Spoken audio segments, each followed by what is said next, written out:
Coach, congratulations. I don't know what your anxiety level must be like, but these last two Ah, games probably aged you a couple of years.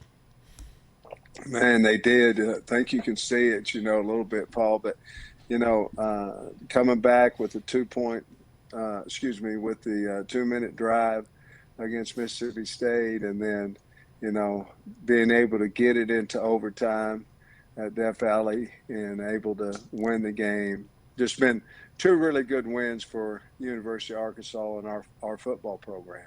Coach, it's always cliche. You hear coaches, especially at the point where you're sitting 2 years into a program, try to win the little ones. And we know last year some of those got away. But what does it do to the overall psyche of a program when you can 2 weeks in a row win two games that obviously could have gone the other way?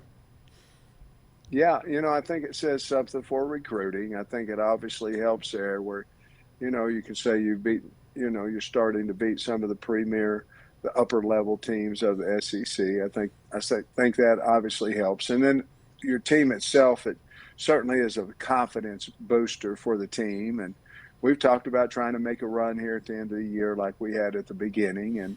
And so far we've done well with that. And talking about that and being able to do it boosts confidence. A lot of people around the league have what I would call easy games this week. The media calls them cupcake games. You have Alabama, that Yeah, non-cupcake. a non-cup. And listen, your competitors. You've already seen Georgia. Now you get Alabama. I don't know who did your schedule, but you already knew it was the toughest in the country. Strength of schedule. What does a game like this mean to you and your program?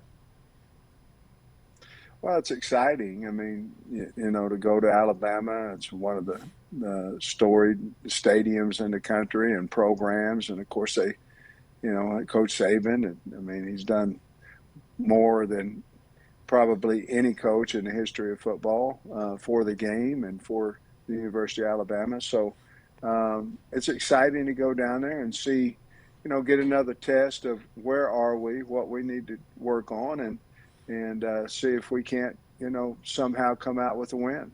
Let me ask you about Coach Saban, because I know it's the players play, but you appreciate greatness. You worked with Kirby Smart very, very closely for a couple of years. When we were in Athens, I think you must have lived on a busy street, because I ran into at least four of your neighbors who wanted to come over and tell me how close of friends they were with you. But Nick Saban is a standalone. When you think about your journey and what he has done and what he has meant, I think we'd all be interested in hearing you talk about him. Well, he he set the standard.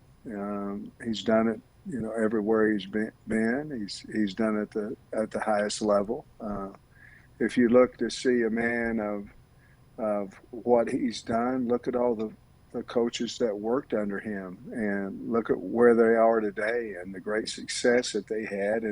And I'm sure most of them use the same template that from him. And I know, to be honest with you, here at the University of Arkansas, being that I was able and fortunate to work with Kirby Smart, a lot of the things we do are probably somewhat similar, at least on a schedule basis, of what Alabama and Georgia do. The way that he coaches and the way that he teaches, I've learned a lot through Kirby, whom I'm guessing I learned a lot through Coach Saban. I realize this question would be easier after the game Saturday, but you know Alabama pretty well by now. You would have known them even without looking at film, having played them last year. But do you see many similarities between Alabama and the team you played a couple weeks ago, the University of Georgia? Yeah, I mean, structure-wise, schematics-wise, on defense, both of them have a little bit different beliefs in their third down packages. Not beliefs, that's the wrong word. Blitzes. Some similarities. Both of them like to bring somebody behind the center, pick and bring somebody behind the center, whether it be starting with a Mike linebacker or starting with a tackle. Offensively, I think they both gone separate ways in what their philosophy is, and they're both using exactly what they have talent-wise to move the ball and to score. But I think the total belief of discipline and physicality and earning what you get and all those type things, I think they're both you see them and both very common in Georgia and Alabama.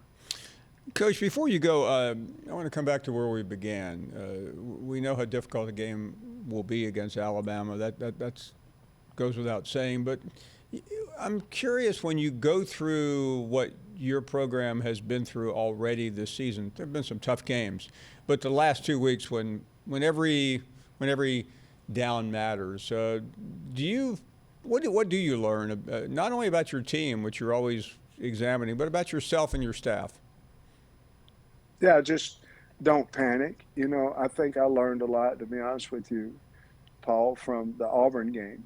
I think we just don't panic. Just, a punt is okay and different things of that nature. And same thing with our offensive coordinator and defensive coordinators. Just get the ball out. If we have to punt, let the other side of the ball go to work, and don't be stressed. Don't, just take it what it is. And I think I learned that from the Auburn game. And then these other games here is, if you see an opportunity to go ahead and do it, ask the fake field goal and things of that nature. Don't worry about the outcome. You believe in something, and then just go do it. And that's what I learned, I think, Paul.